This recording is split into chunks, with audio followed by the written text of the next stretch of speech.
আপনারা এই 10টা কাজ কখনো ছাড়বেন না। আমাকে ওয়াদা করেন এই 10টা কাজ আপনারা বাচ্চাদের ফিউচারের স্বার্থে কখনো ছাড়বেন না ইনশাআল্লাহ। তো আমার 10টা নসিহত হচ্ছে, এক, যে আমাদের বাচ্চাদেরকে ওদের লক্ষ্যটাকে স্থির করাবেন। ওদের জীবনের লক্ষ্যটাকে 1 নাম্বার, ওদের জীবনের লক্ষ্য হবে জান্নাত। এবং আমাদের বরেণ্য যে মানে সিংহ পুরুষরা আছেন উম্মার, ওদেরকে চিনাই দিবেন, ওদের মতো ওদেরকে হতে বলবেন। তোমাকে হামজার মতো হতে হবে, তোমাকে খালিদের মতো হতে হবে, তোমাকে ওমর ইবনে খাত্তাবের মতো হতে হবে, তোমাকে আলী ইবনে আবি তালেবের মতো হতে হবে, তোমাকে মারিয়াম আলাইহিস সালামের মতো হতে হবে, তোমাকে আয়েশার মতো হতে হবে। এই চেতনাগুলো ছোটবেলা থেকে ওর মধ্যে ইনস্টল করে। ও সামনে একটা রোল মডেল দেখবে যে আমাকে এরকম হতে হবে। এইসব ক্যাটরিনা সব ফেলান, এগুলা পরিমণি সব ফেলান, এগুলা বাদ দেন। যা চলতেছে যে সাকিব টাকিব সব বন্ধ করেন, এইসবে কোনো ফিউচার নাই। এইসব ফিউচার হয়তো দুনিয়াতে কিছু দিতে পারে, কিন্তু পরকালে আল্লাহ পাকের আযাব গজব থেকে বাঁচার কোনো অপশন নাই। 2 নাম্বার, সন্তানকে নিজের মনে করবেন না। সন্তানকে মনে করবেন এটা আল্লাহর আমানত আপনার কাছে। এই আমার ছেলে, এটা আমার ছেলে না, এই ছেলেটা আল্লাহ পাক আমাকে দিয়েছেন। বিশ্বাস করেন আমরা তো ওকে নেওয়ার জন্য চেষ্টাও করি নাই। এমন হয়নি আপনাদের সময়? সন্তান না চেষ্টা করতো সন্তান আসে নাই? কোনো ক্ষেত্রে এমন হয়েছে সন্তান নষ্ট করার মানুষ চেষ্টা করছে, তাও সন্তান আল্লাহ দিয়েছেন। সন্তান আমার না, সন্তান আল্লাহর দেওয়া, আমার কাছে আমানত। একে যদি আমি সুসন্তান রূপে মানুষ না করি, আগামী দিনে ওমর না বানাই, তাহলে আল্লাহ আমাকে ধরবেন। That's all. 1 নাম্বার, সন্তানকে ওর গন্তব্য চেনাবেন, ওকে আমাদের সিংহ পুরুষদেরকে পরিচয় করাই দিবেন, ওর মতো তাদের মতো হতে বলবেন। এবং সন্তানকে আপনার নিজের মনে করবেন না, সন্তানকে মনে করবেন আল্লাহর দেওয়া জাস্ট একটা আমানত। 3 নাম্বার, সর্বোচ্চ সেরা কারিকুলাম যারা দিচ্ছে ওই রকম প্রতিষ্ঠানে আপনি ওকে পড়াবেন। এরকম প্রতিষ্ঠান যদি সরকার দেয় তাহলে সরকারি প্রতিষ্ঠানে পড়াবেন, আমার কোনো সমস্যা নেই। যদি না দেয় তাহলে বেসরকারি, আর যদি বেসরকারিও না থাকে তাহলে আমরা গড়ে তুলবো ইনশাআল্লাহ তাআলা। 3 নাম্বার হচ্ছে এটা, 3 নাম্বার। 4 নাম্বার, আল্লাহর ওয়াস্তে, এটা আমি প্রথমে বলতে চাইছিলাম, আল্লাহর ওয়াস্তে ডিভাইসের এডিকশন থেকে বাচ্চাদেরকে বাঁচান। ডিভাইসের এডিকশন এত মারাত্মক যে আমি নিজে এখন কোরআনের আয়াত ভুলে যাচ্ছি দিন দিন। এই ডিভাইস আমার হাতে যেটা আছে এটা একটা পয়জন, এটা একটা হিপনোটাইজ করার যন্ত্র মানুষকে। এই মোবাইলের এডিকশন থেকে বাচ্চাদেরকে বাঁচাবেন আল্লাহর ওয়াস্তে। যদি আপনি বাচ্চাকে হাফেজ বানাতে চান, আলেম বানাতে চান, কারি বানাতে চান, মুহাদ্দিসা বানাতে চান, এটা হাতে থাকলে আপনি পারবেন না। এটাতে এডিক্টেড হয়ে গেলে আপনি কোনোভাবেই বাচ্চাকে মেমোরি ধরে রাখতে পারবেন না। বহু হাফেজে কোরআন ভুলে গেছে দিন দিন এটার কারণে। এটার মধ্যে অ্যাডাল্ট্রি অনেক কিছু আছে, ওরা এগুলো এখন বোঝে, কিন্তু ওরা ছোট নাই এখন। এগুলো একটা কার্টুন দেখতে গিয়ে ওরা 10টা দেখে ফেলবে, আজে বাজে জিনিস দেখে ফেলবে। এটার মানে ব্যবহারটাকে নিয়ন্ত্রণ করেন, ডিভাইস এডিকশনটা বন্ধ করেন। আল্লাহ পাক তৌফিক দান করেন, আমিন। 5 নাম্বার হচ্ছে ম্যানুফ্যাকচার্ড কোনো খাবার বাচ্চাদেরকে খাওয়াবেন না। ফিজিক্যালি ওদেরকে ফিট রাখার চেষ্টা করবেন। ম্যানুফ্যাকচার্ড খাবার মানে একটু আগে দেখলাম যে বাইরের খাবারগুলো এটা খাচ্ছে, চিপস টিপস ইত্যাদি, এগুলা ওর হজম শক্তি নষ্ট করবে, ফিজিক্যাল স্ট্রেংথ নষ্ট করবে, ওর মেমোরি শার্প হতে দিবে না। ওকে ভিতর থেকে ওই যে একটা শব্দ একটু আগে বলেছে এক ভাই, যে ব্রয়লার মুরগি বানাই দিবে, আসলেই তাই বানাই দিবে। আমরা ঢাকা শহরে যখন থাকি, ছেলেপেলেদের 15 বছরের ছেলের ভুঁড়ি দেখলে আমাদের মনে হয় যে কি একটা অবস্থা। ফাস্টফুড, পিৎজা, বার্গার, কফি, এইগুলাই ওদের জীবন। এইরকম হইলে এই ছেলেপেলেগুলো না ফিজিক্যালি স্ট্রং থাকতে পারবে না মেন্টালি। আর মনে রাখবেন, কোরআনে আল্লাহর কিতাবের মধ্যে আল্লাহ পাক নেতৃত্ব দেওয়ার 2টা গুণাবলী বলেছেন। কয়টা বলেন? মাত্র 2টা। নেতৃত্ব দেওয়ার জন্য ওই রকম জায়গায় যেতে হলে 2টা গুণাবলী এনশিওর করতে হয়। একটা হচ্ছে ফিজিক্যাল স্ট্রেংথ, একটা হচ্ছে ইলমের স্ট্রেংথ। বাসতাতাম ফিল জিসমি ওয়াল ইলম আও বাসতাতাম ফিল ইলমি ওয়াল জিসমি, মানে জ্ঞানে এবং দৈহিক শক্তিতে বলীয়ান হওয়া। ছোটবেলা থেকে খাবারে যদি আপনারা সচেতন না হন, এই বাচ্চারা বড় হয়ে দেখবে যে 15, 20, 30 বছরেই ভেঙে পড়ে গেছে। আমরা এটা চাই না। বিশুদ্ধ খাবার এবং ম্যানুফ্যাকচার্ড খাবার ত্যাগ করা, বাইরের খাবার বন্ধ, এবং যে রুট লেভেল থেকে ভালো খাবার এনে ওদেরকে খাওয়াবেন। পরিষ্কার পরিচ্ছন্নতাকে সর্বোচ্চ গুরুত্ব দিবেন, নিট অ্যান্ড ক্লিন থাকবে আর কি। আমার সাথে আমার পরিবারের যে মাঝে মাঝে যে একটু মিষ্টি ঝগড়া হয়, আমার একটা জিনিস নিয়ে ঝগড়া হয়, যে বাচ্চারা পরিষ্কার না কেন, চকচকা না কেন, একদম সবসময় চকচকা থাকবে। না হলে এই যে হাত দিয়ে এটা ধরতেছে, পেটে হাত দিয়ে, মুখে হাত দিবে, পেটটা নষ্ট হয়ে যাবে। বাচ্চাদের হাইজেনিক পরিবেশ দিতে হবে, আল্লাহ পাক তৌফিক দান করেন। এটা হলো 5। 6 নাম্বার হচ্ছে নিয়মিত ওদেরকে খেলতে দিবেন। এটা আমি নিজে লিখেছি, কারণ ছোটবেলায় আমরা অনেক খেলাধুলা করেছি। আমি একটু বুঝাই জাস্ট 1 মিনিটে। যত বেশি খেলবে তত সোয়েট হবে, মানে ঘামবে, যত ঘামবে তত ক্লান্ত হবে, যত ক্লান্ত হবে ঘামবে তত কোলেস্টেরল কমে যাবে, ব্লাড সার্কুলেশনটা খুব ভালো হবে। তারপরে যত খেলবে ও টায়ার্ড হবে, তখন ও খাবে বেশি, মানে ভালো জিনিস খাবে বেশি, রুচি বাড়বে। যত ভালো খাবে ঘুম তত ক্লিয়ার হবে, ঘুম যত ক্লিয়ার হবে ও ব্রেন তত শার্প হবে, ব্রেন যত শার্প হবে ও অল্প সময়ে যা পড়তে পারবে, যা মুখস্থ করতে পারবে, এটা 10 ঘন্টায় আপনি পারবেন না। বিশ্বাস করেন, আমি আমার স্টুডেন্ট লাইফে কোনোদিনও মনে হয় 2 থেকে 3 ঘন্টার বেশি পড়ি নাই, কোনোদিনও না, কোনো পরীক্ষার আগেও না, এসএসসি, এইচএসসি, ইন্টার, মাস্টার্স, কোনো পরীক্ষার আগেও না। আমার তো মনে আছে যে আমি ওই ইন্টারমিডিয়েট পরীক্ষার আগে আমরা ভিডিও গেম খেলতে গেছিলাম, মোস্তফা, মনে আছে আপনাদের? মনে নেই? ওই যে কাচারি বাজারে, এই যে কাচারি বাজারে, কাচারি বাজারে আগে এখানে একটা গেমিং জোন ছিল, আপনাদের অনেকে মনে আছে যারা আমার এজের আছেন, মনে নেই আপনাদের? হ্যাঁ ভাই, জানেন তো, বাক্সের মধ্যে থাকতো, হ্যান্ডেল থাকতো। কালকে পরীক্ষা বলছে, পরীক্ষা দূর, কিসের পরীক্ষা, আমার ইংরেজি আগে পড়া আছে, আবার পড়া লাগবে না, এত কনফিডেন্স, বিকজ 1 ঘন্টা পড়ছি, আমার হয়ে গেছে। এই হলো অবস্থা, মানে বাচ্চাকে খেলতে দিতে হবে, খেলতে দিলে ওর ব্রেন ডেভেলপমেন্টে অনেক কাজে দিবে, ক্ষুধা বাড়বে, ঘুম ভালো হবে, ইনশাআল্লাহ তাআলা ওরা পড়া দ্রুত মনে রাখতে পারবে ইনশাআল্লাহ তাআলা। 7 নাম্বার হচ্ছে ভাই, এটা আমাদের ভাই বোনদের জন্য, পারিবারিক বন্ধনটা ভালো রাখেন। যে পরিবারে হাজব্যান্ড ওয়াইফের বন্ধন ভালো না, ওই পরিবারে ভালো সন্তান গড়ে উঠবে না। ওরা অনেক কিন্তু দেখবেন যে মানে মেন্টালি অনেক ডিপ্রেসড হয়ে যাবে। পারিবারিক বন্ডিংটা খুব ইম্পর্টেন্ট। এই জন্য আমরা দোয়া করি আল্লাহ পাক যেন সবার মধ্যে পারিবারিক বন্ডিংটা ভালো রাখেন এবং পারিবারিক কলহ থেকে আল্লাহ পাক আপনাদেরকে হেফাজত করেন, আমিন। আর বাচ্চাদের অ্যাটলিস্ট বাচ্চাদের সামনে এগুলো করবেন না, যদি ঝগড়া হয় বা কথা কাটাকাটি হয় অ্যাটলিস্ট বাচ্চাদের সামনে করবেন না। এগুলো বাচ্চাদের শিশু মনে অনেক প্রভাব ফেলে, অনেক প্রভাব ফেলে। আপনার ওমর রাদিয়াল্লাহু আনহুর ঘটনা জানেন তো? উনি এত কঠোর কেন জানেন? আপনারা যে বলেন উনি কঠোর মানুষ ছিলেন, কেন জানেন? উনার বাবা তাকে ছোটবেলায় কঠিন শাসন করতেন, কঠিন শাসন। ঠিক আমি এরকম একটা পরিবেশে বড় হয়েছি।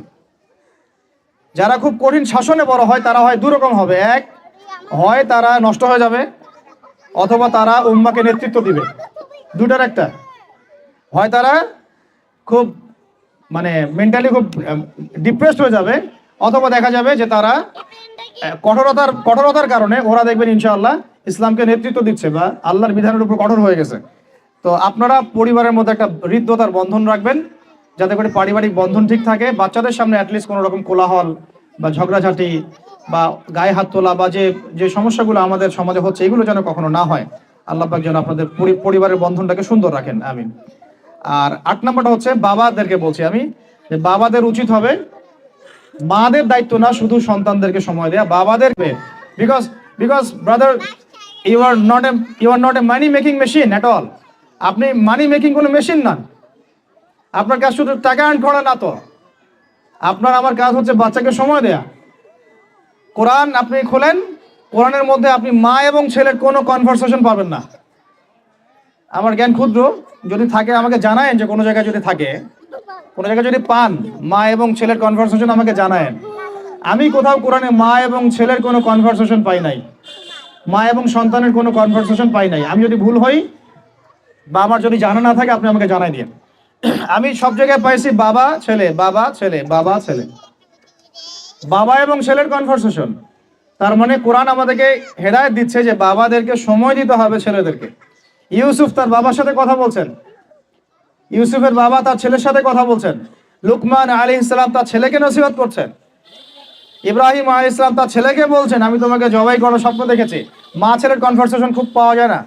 আমি জানি না কোনো জায়গায় থাকতে পারে, থাকলে আমাকে জানায়েন, কিন্তু আমি পাইনি কখনো। তো বাবাদেরকে বলবো আপনি সন্তানকে সময় দেন, because you are not a money making machine at all. আপনি কোনো মানি মেকিং মেশিন নন। এটা হলো 8 দুটো বলে শেষ করতেছি। 9 নম্বর হচ্ছে সন্তানকে চাপ দিবেন না, চাপ দিয়ে ওকে জোর করে কোনো কাঠামো দেওয়ার চেষ্টা করবেন না, বরং আপনি খুঁজে বের করেন আপনার সন্তানের মধ্যে ইউনিক প্রতিভা কি আছে। এই মেয়েটার মধ্যে হয়তো একটা প্রতিভা আছে যেটা আমার মেয়ের মধ্যে নাই, এর মধ্যে একটা প্রতিভা আছে ইউনিক যেটা ওর মধ্যে নাই, ওই ছেলেটার মধ্যে একটা প্রতিভা আছে যেটা আবার এই মেয়ের মধ্যে নাই। আপনি কখনো কারোর সাথে কারো তুলনা করবেন না। তুমি মারিয়ামের মতো ফার্স্ট হতে পারো নাই কেন, তুমি ওই সুমাইয়ার মতো সেকেন্ড কেন হলো না, তুমি ওই আব্দুল্লাহর মতো কেন ফার্স্ট হলো না, কখনো এরকম তুলনা করবেন না। এগুলো করলে ছেলেরা ভিতর থেকে, মেয়েরা ভিতর থেকে খুব ডিপ্রেসড হয়ে যায়, আত্মবিশ্বাস হারায় ফেলে। ওরা মানে মনে করে হয়তো আমার দ্বারা কিছু হবে না, বরং আপনি আরো উৎসাহিত করবেন, কোনো সমস্যা নেই বাবা, কোনো সমস্যা নেই আম্মু, এবার পারো নেই পরে এবার হবে ইনশাআল্লাহ। বরং তাদেরকে সময় দিবেন এবং খুঁজে বের করবেন যে কোন প্রতিভা আপনার মেয়ের মধ্যে আপনার ছেলের মধ্যে আছে। কেউ দেখবেন খুব ভালো লিখতে পারে, কেউ ভালো আবৃত্তি করতে পারে, কেউ ভালো নেতৃত্ব দিতে পারে, কেউ ভালো দেখবেন যে মাশাআল্লাহ মুখস্থ করতে পারে। প্রতিভা বিচক্ষণতার সাথে ফাইন্ড আউট করতে হবে। এটা আমার কাজ বাবা হিসেবে, আপনার কাজ মা হিসেবে। আল্লাহ পাক আমাদেরকে এটা করার তৌফিক দান করেন। আমি জোর করে চাপায় দেওয়া যাবে না। আর একটা নসিহত শেষ, সেটা হলো আমরা তো 5 ওয়াক্ত নামাজ পড়বই, বাচ্চাদেরকে তো ইসলামী পরিবেশ দিবই। আমাদের তাহাজ্জুদের ওয়াক্তে 2 রাকাত নামাজ পড়াটাকে আপনার উপর ফরজ করে নেন। তাহাজ্জুদের ওয়াক্তে অন্তত 2 রাকাত নামাজ পড়াকে আপনার আমার উপর ফরজ করে নেন, যদি ওটা ফরজ না, ফরজ করে নেন। কারণ ওই সময় দোয়া যেগুলো করা হয় আল্লাহর কাছে একদম সরাসরি কবুল হয়। আপনাদেরকে আমি একজন মনীষীর কথা খালি বলবো, ইমাম বুখারী রাহিমাহুল্লাহ, নাম শুনেছেন আপনারা? তার কিতাব কিয়ামত পর্যন্ত ইনশাআল্লাহ পড়ানো হবে। ওইটা না পড়ে কেউ আলেম হয় না, তাই না বিষয়টা? তিনি যে একসময় অন্ধ ছিলেন আপনারা কি জানেন? তিনি যে একসময় চোখে দেখতে পারতেন না আপনারা কয়জন জানেন? তার মা তাহাজ্জুদের ওয়াক্তে আল্লাহর কাছে কান্না করতে করতে করতে করতে, আল্লাহ আমার ছেলের চোখটা ভালো করে দাও, আল্লাহ আমার ছেলের দৃষ্টিশক্তি ফিরায় দাও, আল্লাহ আমার ছেলের দৃষ্টিশক্তি ফিরায় দাও। মায়ের এই দোয়া আল্লাহ পাকের আরশ পর্যন্ত পৌঁছে দেয় অলৌকিকভাবে, মিরাকুলাসলি। ইমাম বুখারী রাহিমাহুল্লাহ সকালবেলা উঠে চোখে দেখা শুরু করেছে। আজকে ইমাম বুখারী কি এবং তার কিতাবের মূল্য কি, তার মর্যাদা কোথায়, তার কিতাব না পড়লে আমাদের মতো কোনো মানুষ আলেম হতে পারবে না, এটা আমরা এখন স্বতঃস্বীকৃত। কিভাবে হয়েছে ভাই বোনেরা? দোয়ার মাধ্যমে। প্রচুর দোয়া করতে হবে সন্তানদের জন্য। আমি যতবার বাইতুল্লাহ যতবারই জিয়ারত করেছি, তাওয়াফ করেছি, প্রত্যেক তাওয়াফে আমি সবসময় দোয়া করি আমার ছেলে মেয়েদের জন্য। আল্লাহ আমার ছেলে ওসমানকে ওসমান রাদিয়াল্লাহু আনহুর মতো বানাও, শর্টকাট দোয়ার কি।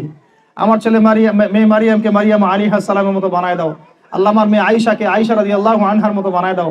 আল্লাহ আমার ছেলে ওমরকে ওমর ইবনে খাত্তাবের মতো বানায় দাও। আপনারা এবার দোয়া করতে থাকেন। দোয়া কবুলের সময়গুলো খুঁজে খুঁজে বের করে দোয়া করতে থাকতে হবে ইনশাআল্লাহ। বাবা মার দোয়া আল্লাহ পাক ফেলবেন না ইনশাআল্লাহ। আল্লাহ পাক আমাদেরকে এই বিষয়গুলো আমল করার তৌফিক দান করেন। আর সব সময় ছেলে মেয়েদেরকে আত্মবিশ্বাস দিবেন। যত তাদেরকে কনফিডেন্স দিবেন ওরা আরো ভালো করবে। যত ধমক দিবেন এই তুই পারিস না, তোর দ্বারা হয় না, তুই কি করস, ইত্যাদি ইত্যাদি, তত দেখবেন ও আর পারতেছে না। আমি বেসিক্যালি ছোট থেকে যে বড় হয়েছি, এই জিনিসটার অনেক ঘাটতিতে বড় হয়েছে। কনফিডেন্স না দেয়া।